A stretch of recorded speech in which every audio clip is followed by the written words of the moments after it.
trees in the background, Coach. Yeah, You and it's got you alive. It's real. you got yeah, you've got great artwork, and I've just got sports equipment back there. So Yeah, you got some trophies up there, so that's all good. well, let's just be clear, they're my wife's. Wait, I see a football up there. Yeah, that's true. Although that's an Ohio State football that was given to her. So Oh, yeah, so they're yeah, still hers. All right. for sure. The basketball is mine. I'll take credit. All right, Eric. I think we got people coming in. We're gonna start because there's I always ask people to bring questions early, and we've had some come in. I want to make sure we get to all of them. So welcome to the Find My Team webinar Wednesdays. My name is Barb Smith, and I'm the founder of Find My Team. And we have a great topic tonight. And no matter where you are on your recruiting journey, if you're just beginning or right at the beginning, you haven't started, if you're somewhere in the middle, or if you're towards the end, communication is going to play a huge role. And it's so important. And just in talking earlier here, Eric's got some great points. So with that said, I'm just going to just review the Zoom session. If you've been here before, I'm sorry you hear this again. But the chat and the Q&A down below, either place, if you want to ask a question, you can put them in there and I'll keep track of that and I'll ask as we go. If you're new to the Find My Team Wednesday webinars, welcome. And Find My Team is an online resource to help student athletes, families, and coaches navigate the confusing, challenging collegiate recruiting process. And so our aim and our goal with these webinars is to help with education. If you need more personal help, or if you want more resources, visit findmyteam.com and schedule a session, and there's a free consult. We'll talk about where you are in your journey and how we can help you. So with that, Erik Johnson is a 25 year veteran college basketball coach, women's college basketball coach, very good recruiter, very good communicator. He has been a head coach. He has been an assistant coach. He has coached at Boston College, University of Denver, University of San Diego, and University of Rhode Island. He also played college basketball, University of San Diego, right? University of California, San Diego. Yeah, San Diego. UC San Diego. Yeah, I coached at University of San Diego. So Right, yes. right. And got your undergrad in education and psychology, and then your master's at Rhode Island was In education, correct. education. Right. So he's a teacher by nature, and college coaching is teaching. So he pivoted out of coaching, which nobody's happy about seeing him leave the coaching profession. And they're actually chasing him down, trying to get him back in. I'm sure of it. But he has pivoted out, and he's doing a different kind of coaching and recruiting now. It's on the business side. So really, recruiting, coaching, similar, communication, similar, but in a business sense as opposed to an athletic sense. But one of the best, most honest, most transparent, um, very good coach, and one of those coaches that does it the right way, doesn't cut corners, works very hard, and really is in it for the betterment of the sport and the student athlete. So thank you so much, Erik, for being with us and for helping us with this topic: best strategies for communication with college coaches during the recruiting process. I'm glad to be here. Thanks for having me. I'm glad that you're doing this. This is awesome. Again, it's a great use of your talents, and I hope that people that are on the call and listening on the website and things like that recognize how lucky they are to be getting all this information from you. So I'm glad to help, and thanks for having me. Well, I really appreciate that, and we'll probably have you back, like 10 or 20 times during the course of the next couple of years. But um, when you think about recruiting, there's a lot of issues with the recruiting process, and there's issues with communication. How do you start communication? How do you maintain communication? How do you wrap up communication when you're trying to make decisions? How do you say no in that communication, that Mhm. you're not interested anymore? Um, it's not a one size fits all, and it really depends on your journey. But if you had to start somewhere, if you're a person who is just starting the recruiting process, whether you're a young freshman or whether you're a senior, might look a little bit different. But what are the most important things to do at the beginning to try to get some attention from coaches? Good. Yeah. Look, I would say the first things you have to think about is just, what do you want out of your journey, right? What's most important to you? And at the beginning, like, and I'll just say, to the people who are listening, I'm actually a parent of a prospective student athlete now. So my daughter's one played volleyball and has actually decided not to play in college.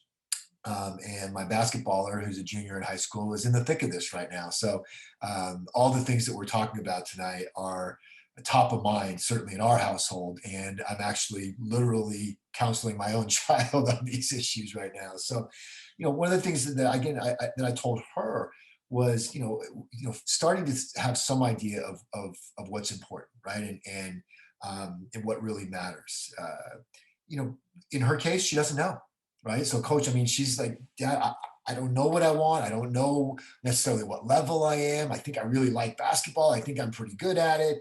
I think I'm a decent student, but I mean, for location, all those kinds of things. So, it's never too early to start. Um, that being said, I don't think families need to be stressed out that, oh my goodness, we're behind. Like, be where you are, and every journey is different. So one of the first things I always like to tell parents when I'm having a conversation like this is, take a breath. It's going to be all right. Your kid is going to end up at a good school and have a good experience, right? And the process can look a lot of different ways for different families. And so figuring out how you want your own things to go, and sort of what some of the ground rules might or might not be, I think is important. That being said, a lot of parents don't know, right? A lot of families, they're, so again, let me go back to answer your question. Where do you start? You start by thinking about, okay, what are some schools that I could potentially reach out to and just get on their radar screen and start finding out. Look, I'll tell you, when I was coming out of high school, I sent letters to Dean Smith at North Carolina and Bobby Knight at the University of Indiana. And when I didn't hear back from one and the other one sent me back a letter telling me that we didn't have any scholarships left at my position, I thought, okay, well, maybe I'm not that good. Maybe that's not really the place for me, right? But I just, but again, to my parents' credit, they let me dream. Great, Eric, sent him a letter, right? What's the worst thing that can happen, right? Is they won't respond, or they'll respond saying that there's not a spot for you, right? So, like I said, picking a starting place, deciding to reach out to some schools, and just kind of pulling that band-aid off and starting to communicate in some way, I think is a great start. I think that's great. I think that is a great answer, and I love the story. And you know, a lot of players that we're working with have those dreams and should, go as far as you want. Put out your net as far as you want to and see what happens, because you never know. You never know what's going to happen, especially now with COVID and the whole disruption that has caused. People have lost players. Some are graduating, some are staying, so that affects it. So you just never know what's going to be available. We've been at places where we've recruited kids in June, you know, Sure. and after their senior year in June. So you just never know uh, Well, and what's coach, you make a really good point in that I hear AAU coaches sometimes, or parents or media members talk about, oh, that kid's she's a D2 kid. She should, or she's a Pac-12 kid. Or, well, guess who gets to decide that? The D2 coaches or the Pac-12 coaches, right? And so again, but to your point, casting a wide net will start to answer those questions for you, right? I heard a coach. I saw this on Twitter the other day. Guess what? For those of you who are saying your kid's a Pac-12 kid, if none of the Pac-12 coaches are recruiting her, by definition, she's not a Pac-12 kid, right? And so again, we could argue, is she better than some kid on one of the Pac-12 rosters? Yeah, maybe. But that's not really what it's about. So again, I always caution families to be really careful about not pigeonholing, saying, "Oh no, my kid's only playing in this division." Well, But there's I've seen plenty of Division II and Division III players that are better than a lot of Division I players. I've seen Division I players that have a role on a team that's probably, like I said, if you'd asked me in high school, were they a ACC kid or whatever, they're having a really good role on a team that's, like I said, would I have thought that they could have really played on that team? No, but you know what? They're having a role. They're having a great experience. So look, casting that wide net and being open and then listening to sort of who's showing that interest and those kinds of things, I think is a great way to start to filter that in a productive way. I couldn't agree more. And you're right about the journey, because some players would go to a place and be okay with that role, and some players want to go somewhere and start right away, and those are very two different tracks. And even in my situation, I wanted to go to a certain school and I was going to go there, and so I walked on. And you shouldn't throw that out if you're, if you're a risk taker and you're open. There are all kinds of options. And I mean, the sky's the limit, and the time limit, it gets a little scarier as you get older, in your senior year. But again, as you said, there's plenty of places that need players, and they just don't know about you yet. Correct. And look, if you're a great kid and you come from a great family, and there's a place where you're going to go have a great experience. And look, none of us can absolutely guarantee anything about playing time or points per game or minutes or any of those kinds of things, right? But making great decisions and having basketball or lacrosse or softball or soccer or whatever sport be an appropriate piece of the college decision, I think is great. I mean, like, I think you heard me mention my older daughter. She was a really good high school volleyball player. And again, it's Massachusetts. Maybe it's not the highest level of basketball or volleyball ever. I came from Southern California, so I know I've seen some really good volleyball. That being said, she could have played at some schools, but it wasn't important enough that the schools that she really liked, she loved the bigger schools. She loved Ohio State and Maryland and some of these where she knew she wasn't the level where she was going to really, be a player there. And she made the decision, you know what? It'd be great if volleyball works out, but if it doesn't, that's okay. Whereas I was very different, coach. I was like, look, I'm going to go play basketball wherever they'll let me. And I want to go find the best situation academically, socially, location wise, or whatever, where I can be on the basketball team because that was just such a huge part of who I was. And that's fine too, right? But I knew me. My parents knew me. Just like, again, I'm proud that our daughter didn't feel like, oh my goodness, if I don't play college sports, then somehow I'm letting the family down. And I'm actually really proud that she made that decision. Yeah, and that does happen, unfortunately. Hey, by the way, I want you to just know that we do have an assessment to help your daughter understand more what she wants. So we're going to talk about that later, because we have an assessment that I think could help her in knowing what's most important, what she thinks her college looks like. We have some questions coming in already, Eric. So I want to Great. get to these. One of them is, great information coaches. At what age should my daughter reach out to coaches directly? Great. So Question. look, I think you started to ask me this earlier, and I don't think I did a very good job of answering it. So look, I don't think it's too early. If you're thinking about college and your daughter's thinking about college, then there's no downside to reaching out. All right. I will tell you that like in my own kids situation, she's reaching out. She reached out to some schools as a sophomore, and some of the lower divisions, so like Division III, a lot of them are still focused on seniors. And so they didn't get back to her because they're like, hey, we're not quite there yet. Right. And so again, as long as you don't freak out about the fact that, hey, maybe people aren't going to really pay a lot of attention to you. But what I told my daughter is you're getting on their radar screen, you're getting in their database, you're getting on their lists. Maybe you'll start to see some mail when you do reach out again as a junior. Hey, they've heard of you before. They'll see that there's a legitimate interest. And look, the direct. I think email is a great tool. It's cost effective. It's fairly scalable. You can personalize it while also copy and pasting the body of an email, the biographical information. So again, thinking about, hey, writing a personalized first paragraph couple of lines about why that particular school, spelling the coach's name correct, something about, something about that specific school, and then copying and pasting the body of, this is who I am, right? I'm a sophomore, I'm a junior, I've got this GPA, here's my coach's information, here's, all the things that, you sort of your resume. And again, it's pretty easy to go on websites. So one of the first things that I had my daughter do was just go on some different conferences websites and look at, the emails and things like that, and the areas of the country, and sort of the places that she thought. And again, someone like yourself, coach, who's tied into, lists and databases. Again, having someone like you in their corner helps that process even more, because you're able to really help them kind of collate a list of schools that might be a good sort of target just to start with. Because now what you're going to find out is somebody's going to get back to you and somebody's not. And again, I wouldn't overthink that, but just starting to have some of these conversations and starting to recognize what coaches say and things like that, it's a great thing. But again, that being said, I don't think if your kid isn't ready to talk about this, that you should force him or her into it.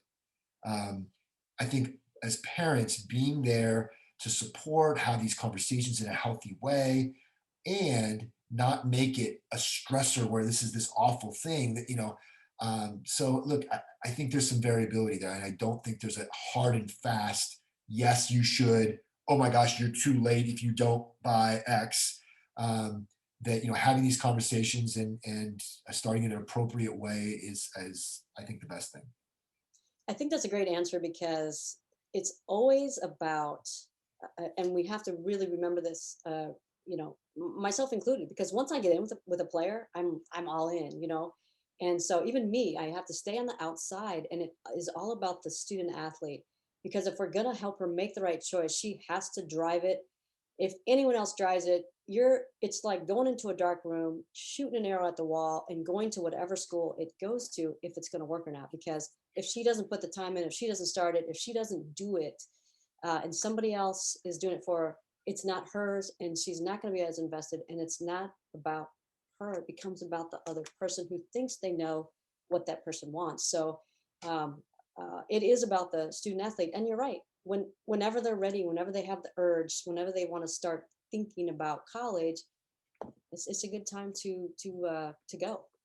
Yeah, and coach, I will tell you from a college coach's perspective, right? I've been speaking a lot as a parent today with obviously some experience, but as a college coach, you and I know we can tell when the process is being driven by the parents.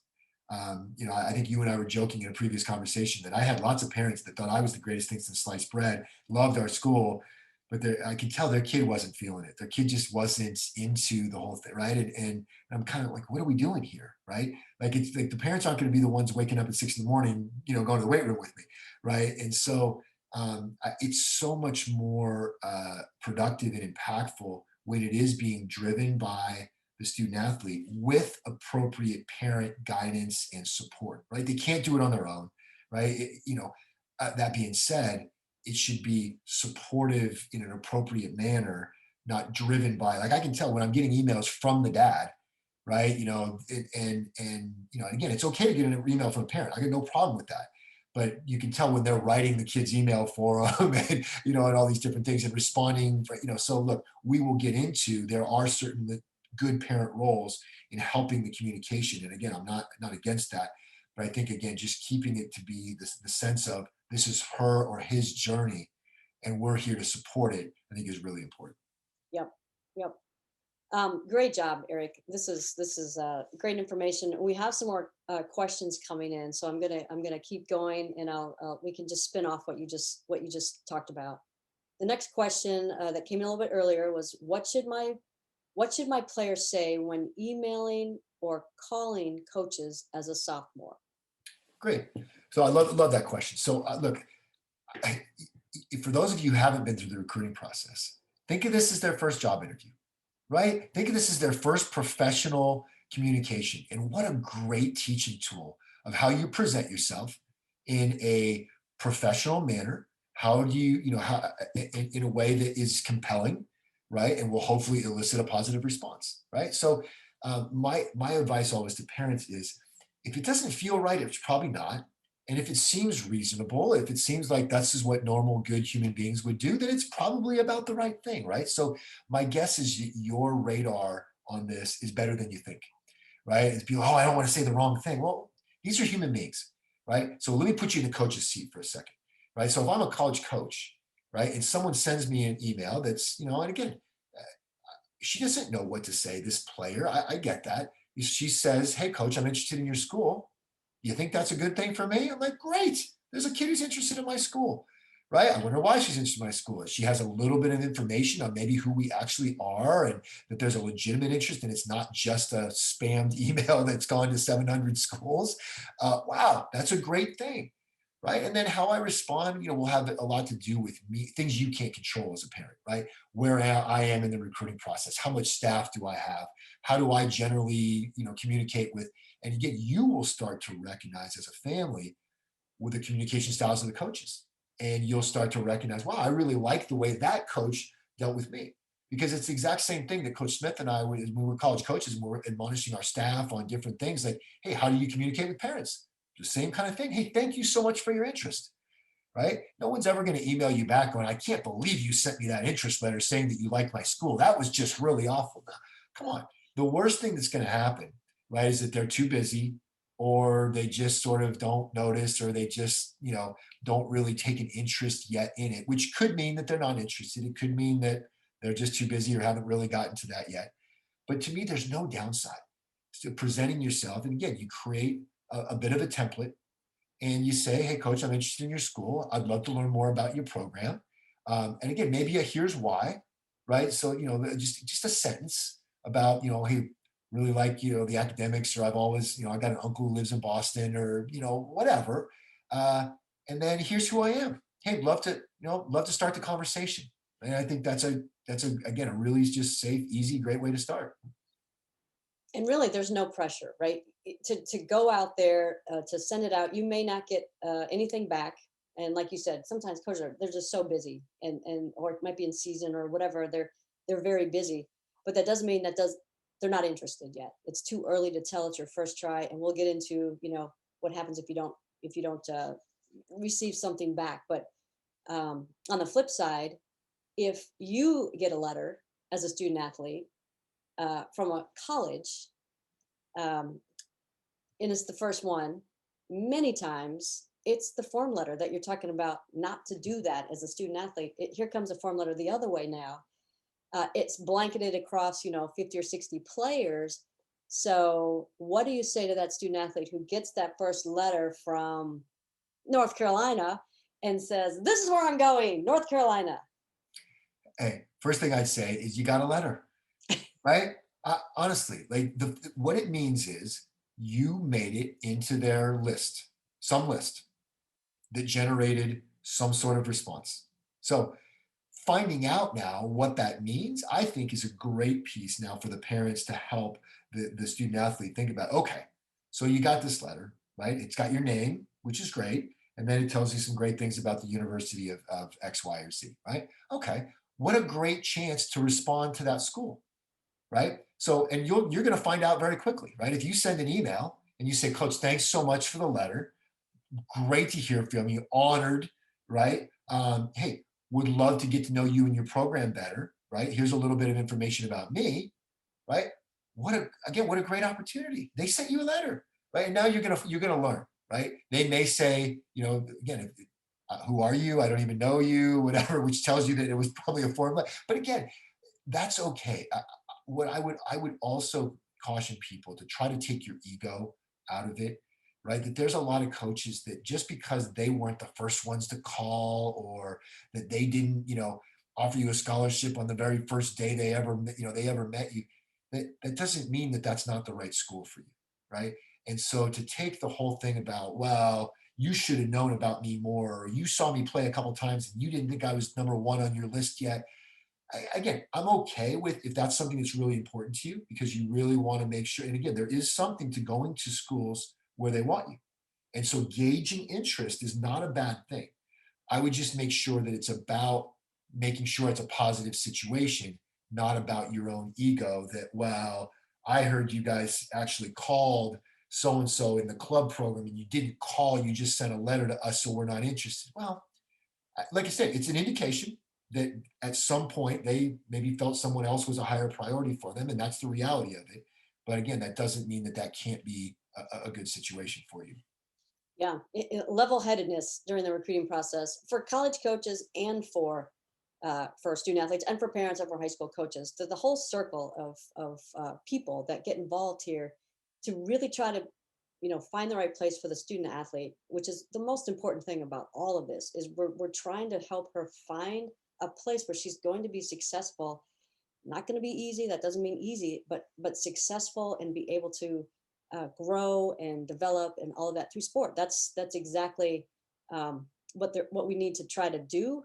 But we also have to win as coaches, so they've got to try to get the best talent there, um, you know, as well as the best people out there. Sure. And remember, the college coaches are also trying to figure out who's interested, right? So that form letter might go out to a huge group of people so that they can find out who responds, right? Because they're trying to figure out maybe, maybe I send a letter if I'm coaching in Boston and I send a letter to a kid in Chicago, right? I don't know if that kid wants to leave Illinois, right? Or California or wherever. And so if he or she writes back and says, coach, thanks so much for your interest. I've always loved, that area of the country. Great. That means that, hey, we're going to focus more on that person, right?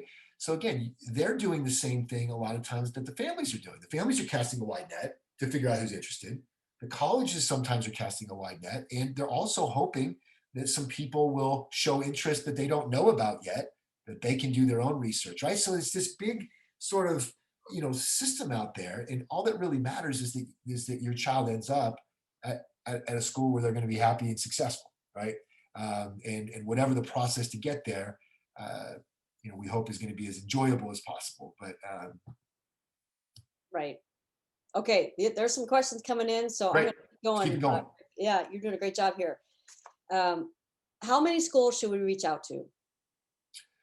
Uh, Look, I don't think there's a downside to reaching out. So let me take you from the college coach's perspective again. All right. So think about this. We can send a form letter or a mass email to a huge number of kids. Okay. I can only write a handwritten letter to a smaller number of kids, right? I can only actually pick up the phone and have a conversation with an even smaller number of kids. I can only go visit or invite to go visit and spend time on our campus with an even smaller number of players, right? So the same thing's true for families, right? Emails are fairly scalable, right? Like I said, with a brief, and again, my system that I would say would be the most effective is personalize it minimally, so you don't spend a ton of time on it. Copy and paste the rest of it, and send somewhat personalized emails that is very scalable. You can do as many as you feel like. To be honest with you, I don't think there's too many. It's really how much time do you want to spend. If you know you could go anywhere in the country and you don't have a geographic, limitation, and you're looking across all divisions, have at it. Right now, that being said, you're never going to be able to create a real conversation and actually correspond with 65 schools, right? But if you don't know anything yet about who's interested, to me, why not reach out, cast as wide a net as you can, and then start to be able to do some research on, okay, where do we want to focus, right? Which of the schools we really want to create, relationships with and things like that. You're going to do the same thing that the college coaches are doing, which is go from talking to as many people as who listen to, well, how many people am I actually going to correspond over email with? Well, how many people could I actually talk to on the phone? Well, how many schools could I actually visit in person? Right. And that number is going to go, until and that's really what that narrowing down process is about, is like from a resources perspective, you only have enough money and time to go visit X number of schools. Right. And again, it's different for some families. Some families really can barely do it at all. Some can jet set all over the country. But even that, there's only so much time, right, to be able to do all that. So, that's to me how I think you have to think about the process. Yes, and just be careful. And I know that you know this, Eric, but just be careful when you are doing the copy and pasting. Eric said this earlier, that we don't forget who we're sending it to. If you're going to personalize it and put right coaches' names, and the spelling and all that is just as important as if it were coming from the college coach to you, and you were offended because your name was spelled wrong, or the address was wrong, or they said your parent, they gave him or her the wrong last name, or it goes both ways. Correct. And it's really important to, you might want someone else just to double check your work, just to No, make sure. you're right. And look, Coach, you point out I've gotten emails that was, so you were the coach at San Diego State and I was the coach at USD, right? And someone sends me a letter and says, hey, hey, Coach Smith, to me, right? Or says, hey, Coach Johnson, which is me, I really like San Diego State. And I'm like, great, I'll call Barb. That's um, yeah, take it yeah, for granted. so look, and again, am I gonna vilify that student athlete because he or she made a mistake? No, but is it going to have a reflection on what I really think their legitimate interest is and their attention to detail and things like that? Well, yes, it will. Yeah, it absolutely will. So yeah, you make a great point. All right, coach, you're doing an awesome job. We got to keep going here. We got more Okay. questions. These are great questions coming in. Thank you. This we're talking about parents now, and we had this coming up, but we can do it right here because this is a question about conversations. What conversations should parents have with coaches, and when should they have them? Great. So look, it's going to be a little bit different for every family.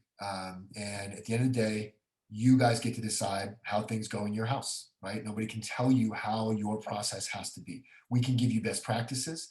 And, like I said, I think the title of today's conversation is Best Practices for Communicating with College Coaches, coming from a couple college coaches or ex-college coaches, right? So I will say that the more that it can be kid driven, the better. Okay, that having real relationships with the student athlete is important. That being said, when it comes to logistics of visits or some other questions, getting on a speakerphone and having the parent there to be able to help um, your kid, I think it's a great thing for them to start learning how to talk to adults. Because I guarantee there's kids out there that are going, I don't want to talk to these college coaches. This is so scary. Now, obviously, as a parent, you have to respect and help that situation. But I will tell you, remember that the college coaches are very, very good at this. And they are trained and to be extremely nice, extremely conversational, right? Think about it. Coach Smith and I spent many years as assistant coaches calling 16-year-olds, whatever, give yes and no answers if you ask yes and no questions. And we had to learn how to get out of them some conversations. So again, I would say don't be afraid of these coaches. Okay. If they're not nice to you, that gives you a great answer. That happens 1 out of 1,000 times that it's a bad experience. I'm telling you, coaches are going to be great. So look, the parents being involved on, again, logistics, maybe asking supportive questions, getting introduced into the conversation at some point, and making sure that that the coach and the kid form a relationship through their conversations and that it really is the kid's journey. So again, I would say be in the background as much as possible. That being said, being involved in whatever way is most comfortable for your family, I think is certainly supported and understood by college coaches that this is going to be a family decision. Parents certainly do have a role in this and shouldn't be afraid of that. It just needs to not be all about the parent, and it should be mostly about the kid. I think you say a great point, that because sometimes uh, the relationship starts with the parent instead of starting with the student athlete, and so then it becomes the parent's process, right? So if somehow we can let even if they go side by side, I don't think it's as good as if the student's relationship builds first and then the parent comes in, because then it's in and around the student athlete. That you make a great point there, coach. Yeah, and Okay. don't be afraid of them failing a little bit too. I really, unless they're hurling curse words or just saying negative things about their coaches or awful things about other human beings. There's very little that can go wrong. It's more that they're going to feel a little awkward at first, but I promise you that the college coaches are very good at trying to create a good conversation, and that they'll probably be pleasantly surprised. And they'll probably have fun doing it because not all of them grow up on phones. So this is sometimes the first experience where they're actually, talking Right, on phones. right. Okay, next question. Coach, here we go. My daughter is just not engaged. What can I do? I think if I can get coaches to express interest, she will realize she has what it takes to play in college? Great question. I'm sure this is Hmm. a common occurrence. So it's interesting. One of the things that I thought with my own kids was let's find out how bad they want it. And one of the things that, again, my own daughters had in their favor was that they had seen that college, playing sports in college is not all glitz and glamour. And that everybody thinks, oh, yeah, it's great. Oh my gosh, you could totally play in college, right? Well, guess what? What about asking the questions? Hey, do you love getting up at 6 in the morning on a Saturday to go work out? Because if not, maybe playing in college isn't what you know. Again, I'm not saying that any of us love it, but are we motivated to do so? Does that sound like something they wanted to do? Like when I thought about college for me, coach, and people were saying, oh, if you play, you won't be able to, do a study abroad program because basketball spans both semesters. And I said, why would I want to go study abroad? I might miss practice. I would never want to miss a workout, right? That's all I wanted to do. Well, not every kid's wired like that. So I would say to those parents, like having some real conversations about, is playing in college what you want to do? And again, you don't have to know right now. So I think engaging in the process doesn't have a downside, right? So even if the kid's not sure if they want to play, or if you as parents aren't sure if they want to play, still engaging in the process in some form or fashion, I think can lead to positive outcomes. At least understanding that there might be some potential opportunities out there for you, right? So look, to answer your question specifically, I would still try to make it about the kid. And maybe you work with them, and this could be a good, sort of bonding experience of, hey, let's formulate an email, let's put together some film, because honey, you've done such a good job playing, and let's find some of those good highlights, and let's just send in some coaches and see what happens. And I think you'll find out if you get resistance the whole time that I don't want to do this, that might be a really good, because again, we might think that it would be great for them, but if they don't want to sacrifice all the things they sacrifice to play college sports and it's not worth it to them, it's not always a positive experience for them. Yeah, you'd hate for them to get there and then hate it and want to transfer or become a problem for the program or anything because they're just not happy. So you're right. And I think you're right. Early conversations about sports, college, maybe some early interactions with teams and going to practices and things will see if it sparks up the interest. But if not, I agree with Coach. It may not be what's in her heart. And I can give you a couple stories of I coached at some fairly high levels where I got some kids that were real overachievers and had been pushed so hard to get up at 5 in the morning before school and go shoot with dad and do all these things and go visit these schools. And when she got the scholarship to the ACC school or whatever, she's like, I did it. I'm done. Got dad off my back. I got the scholarship, whatever. And she had a negative experience because she wasn't hungry. She wasn't willing to do all the work that it was going to take to do well at that level. And again, those parents really thought they were doing the best thing for their kid by pushing them as hard as they could to get them to that top level. But I really believe that that kid would have had a much better experience had it been driven by her, and she ended up at a lower level school and was happy and found it was driven by her, and she found a place that fit her and things like that. So again, I caution people to try as best they can to see the bigger picture and figure and keep focused on what's most truly important. Great answer. Great answer. And great perspective. I love this back and forth. And thank you for the questions too, because they're great questions. And this is such a great topic. Okay, next one. How many recruits are on each coach's list? That's a good question. Yeah, and so look, it's different by divisions. Okay, so if you're at a Division 3 school, if I'm a coach at a Division 3 school and I don't have scholarships, I have to cast a very wide net.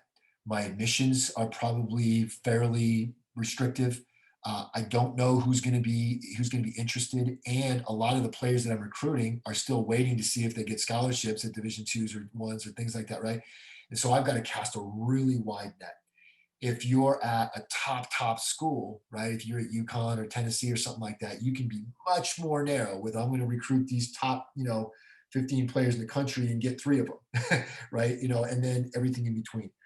So again, when somebody says, "Oh, where is she on your list? Well, so let's say that I'm the coach at the University of Denver. That was my first head coaching job. Okay. And look, there might be kids that are on that list that I really don't have a shot at because they're going to go to some other big schools, but I'm going to try.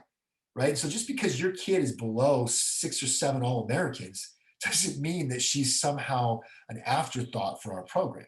Right. We're going to try. If we can get these folks to call us back, or great, we're going to recruit them. Right. But just because I didn't say you're number one at the bat, and again, look, college coaches can also tell you anything that they want, right? I mean, they can have as many lists as they want. Say, oh, you're the top of my list. Look, here's a list. It's got your name and a couple other names on it. You're the top of this one. So I wouldn't get caught up in that. It's much more about if they're responding, if they're actually engaging with you, spending time, then you matter, right? And then starting to have the conversation about how they actually feel about commitments, decisions, scholarships, if applicable. That's where you're really going to find out. And so I wouldn't get as caught up with sort of the lists and those kinds of things. I mean, it's fair questions. I think fair conversation, but I think that's really more what it is getting a real idea of how serious are you about our kid, and they want to know too, how serious are you about our school?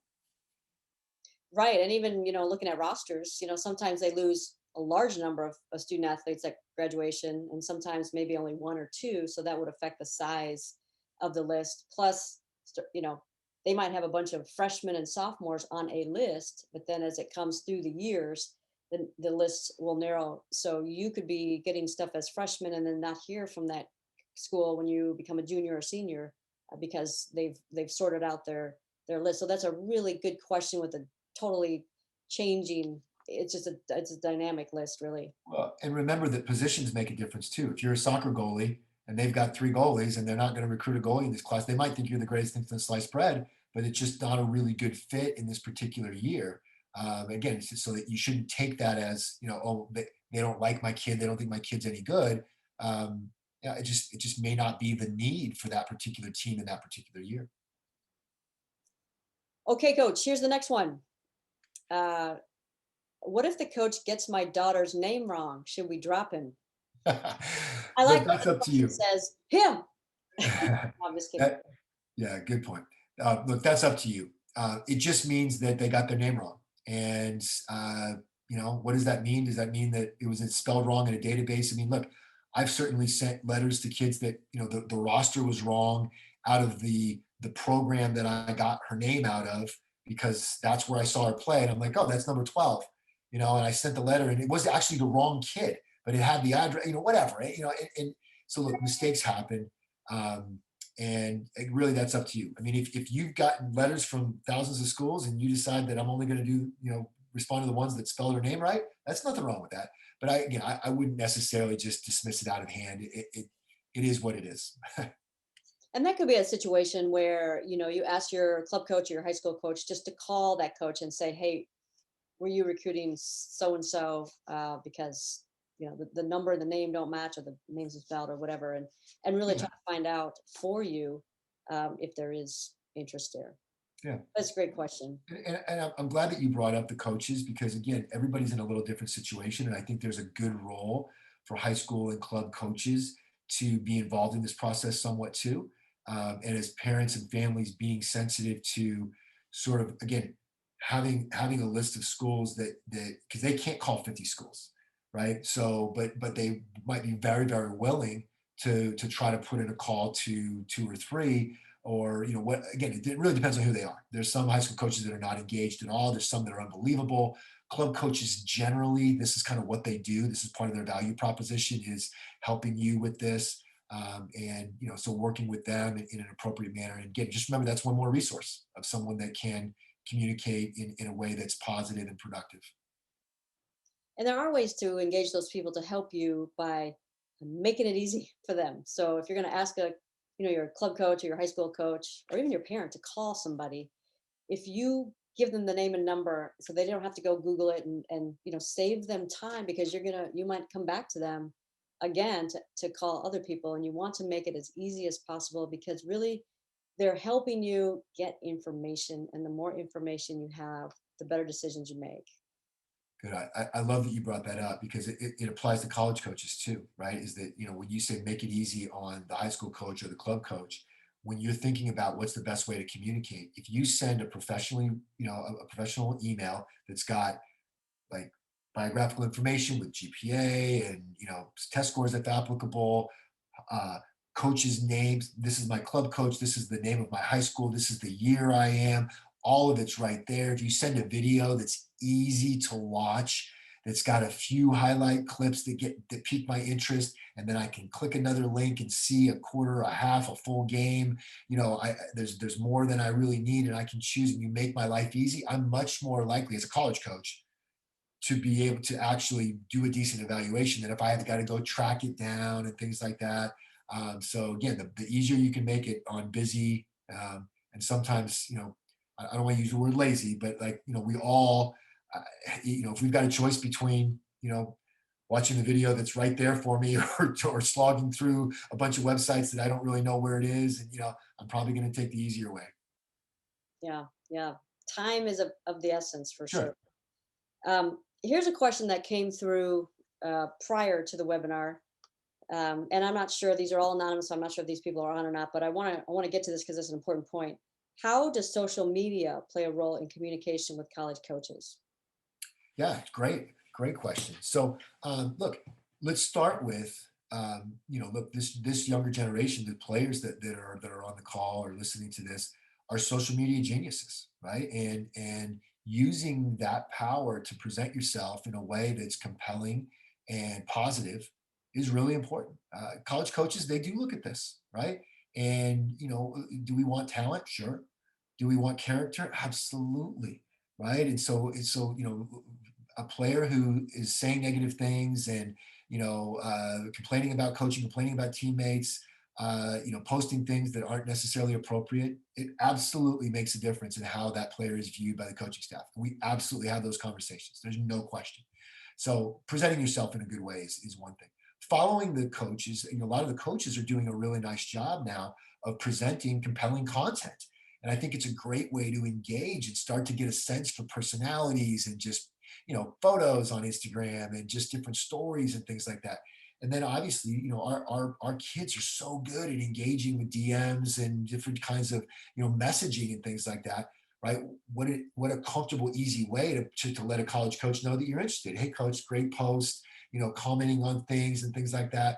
And again, remember, there's different rules, and there are some coaches that probably aren't going to be great at that. The older generation, right, probably doesn't love that as much, but maybe some of these assistant coaches are doing that. So look, it's one more way to communicate. It's one more way to engage.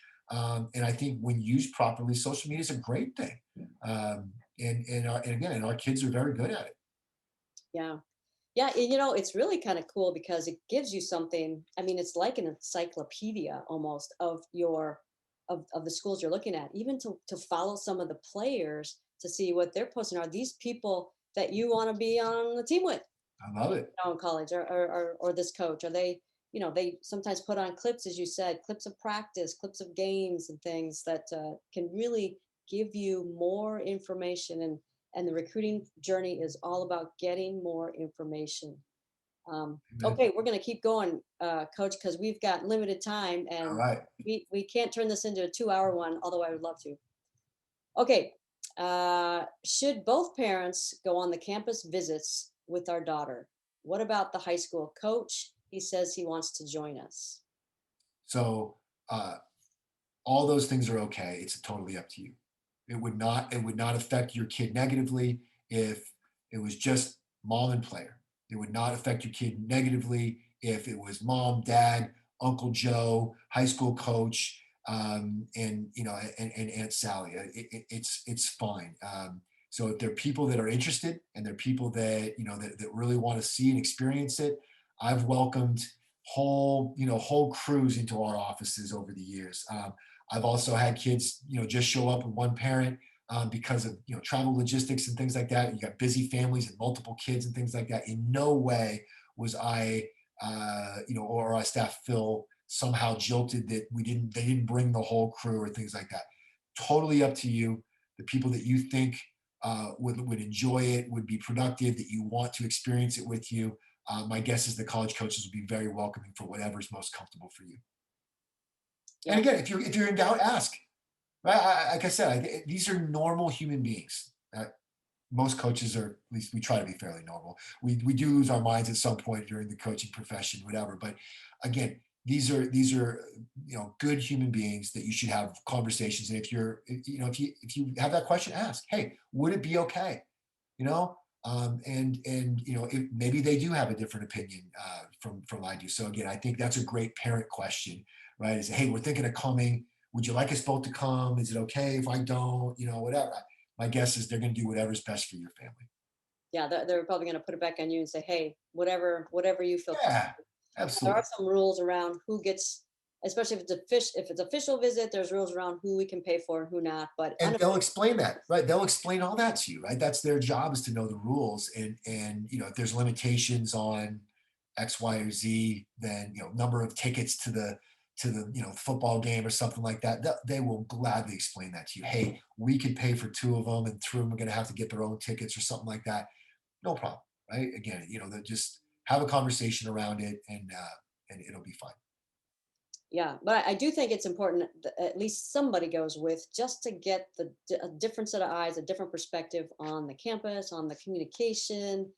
Maybe something that sometimes the student athlete and the parent can go off and have some conversations by themselves, and just bounce things off of someone else who saw what you saw, Yeah. just as a sounding board.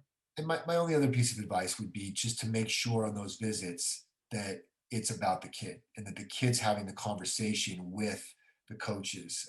There's been a lot of times where I've had to work so hard sitting in an office trying to look directly at the kid because mom or dad keeps answering all my questions, right? And I'm saying, hey, Barb, so tell me what was high school season like this year? How did that feel? Whatever. And suddenly, mom's chiming in, dad's chiming in, or whatever. And I'm like, so Barb, so what we so again, make sure that it is about them. Look, we're all going to be so excited about all this, and it's so hard to hold ourselves back, especially when your kid is stumbling over some words or something like that, to answer questions for them. But I think it's just such a great experience. And look, these college coaches know, they've dealt with lots of 16, 17-year olds. They're not going to negatively evaluate your kid because she's not perfectly poised in an adult situation. They're going to have to work together and be able to communicate. And I think it's a great start.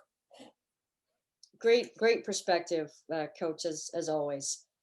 Here's another one that came through earlier, and we had addressed this earlier in our webinar, so I want to answer. I want to get to this topic.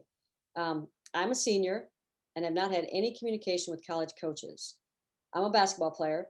What should I do first? And I'm assuming now senior, it's April, so there's a little bit of a time crunch there. Got it. Yeah. So look, same answer to to the family who said, "Hey, when should I start?" Right? I mean, if your kid's a freshman, is that you got to start somewhere, right? So if you're a senior and you're like, you know what, I really want to play college basketball, and I haven't been recruited, I hadn't really, maybe you were a late bloomer, maybe you're someone that just kind of didn't come on the scene or didn't decide that you loved the game as much. You thought maybe not, and you got really good. Great. You are where you are, right? So once again, reach out. You're going to have to work hard to market yourself, to get your name out there. You're going to have to cast a wide net because there will be some schools that maybe they're sort of done with their recruiting, or they're, almost done, and things like that. It's okay.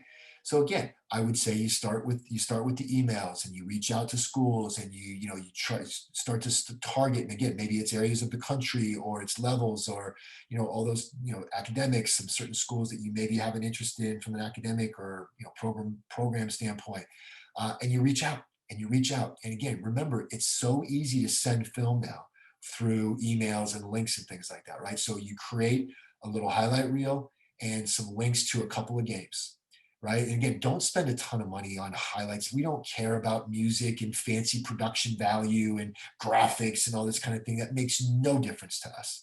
All right. So, in fact, I'm like, why did you spend your time on that when you should have been out there working on your jump shot, right? So look, a few clips from your season so that we can see you actually, play defense and rebound and dribble the ball and stuff like that in a short amount of time, which piques my interest, so that I say, gosh, this kid's not bad. I want to see actually, and now I'm going to watch I said a quarter, a half, maybe a game or something like that. If pick a game or two against decent competition, and see who responds. And again, don't be afraid to put yourself out there. The worst thing that happens is they don't return your call. They don't return your email, right? So again, if you're that senior, uh, go for it, right? And, start having some conversations, but don't be afraid to create it. It's never a bad thing for a college coach to hear from someone that's a great kid that's presenting themselves in a positive manner. Worst thing that happens is they're not interested. Okay, right? Well, go on to the next one, and do the best you can to generate that interest, and then hey, you're gonna have to accelerate the visits and all those kinds of things, but it can totally be done. It's not too late. There's somebody out there that's looking for somebody like you and a good situation for you, and you can do it. Excellent, excellent. Okay, time is short, and I know you're a great storyteller. And so, are there any, pick out your best, because we only have 4 minutes now, but pick out your best story, communication story about the recruiting process. Yeah. So I've got a couple of bad and a couple good. So I'll give you a couple of the don'ts. Right. It's never good to be trashing your high school coach, your AAU coach, or something like that. I'm amazed at how many players and families come in and say, "Oh well, it's almost like they think that maybe I'll look at their kid better when if they tell me that coach doesn't really know how to coach her." Things like that's not helpful. That's not helpful, right? Is we don't want people in our program that are out there trashing coaches and things like that because again, somebody's not going to be happy with some decision that I make during my career. And again, positivity and professionalism and things like that are always helpful.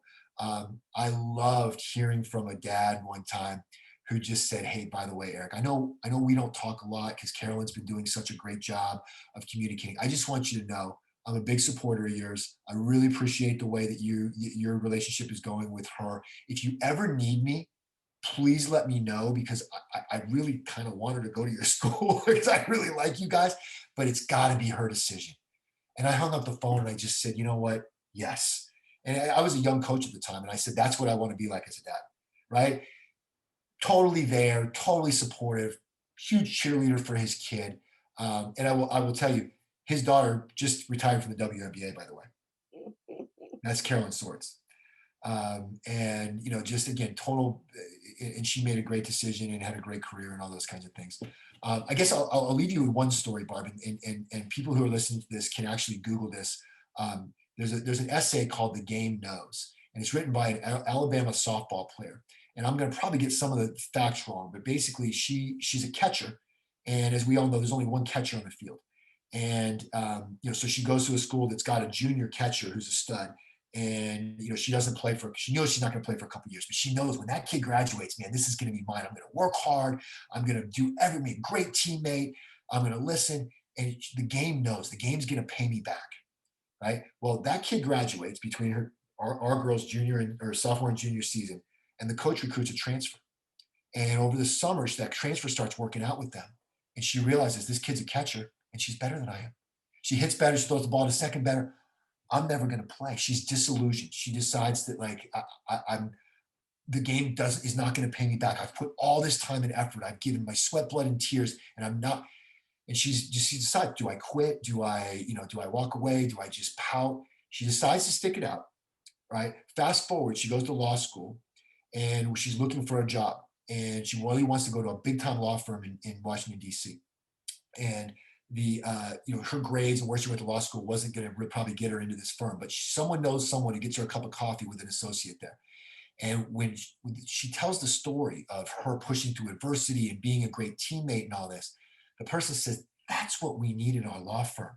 We've got all these great high achievers, et cetera." Gets her an interview. She ends up getting the job that she never would have gotten had her story been, "Oh, I hit 300. I was all SEC and all this," right? And her message is the game knows. The game is if you are a great kid who listens, that's what's going to matter. So again, parents, kids, trying to find a program where you are going to, again, you can just buy in and do the best you can, learn these life lessons. That's what's going to matter in life, right? No one's going to talk about at cocktail parties someday, how many minutes you played and did you start your sophomore year and all these kinds of things. It's going to be, wow, you played college soccer? That's amazing. Yeah, and I had to deal with these situations and these situations. So again, stay focused on what really matters, which is our kids becoming great human beings and hopefully sports being a part of that character development, and believe that that's going to happen for to good kids from good families.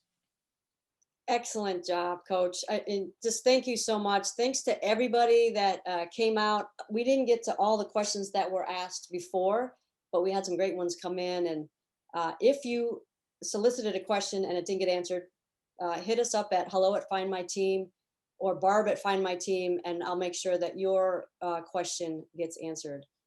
Thank you all so much. And the next webinar is April 21st, and it has to do with social media. So branding with social media with Brenda Van Langen, who I think you probably know also, Coach, a great sports analyst. So we hope you'll come back and join us for that one as well. Thank you all. Thank you, Coach Johnson, for your time. Appreciate it. Great to be here. Thank you so much.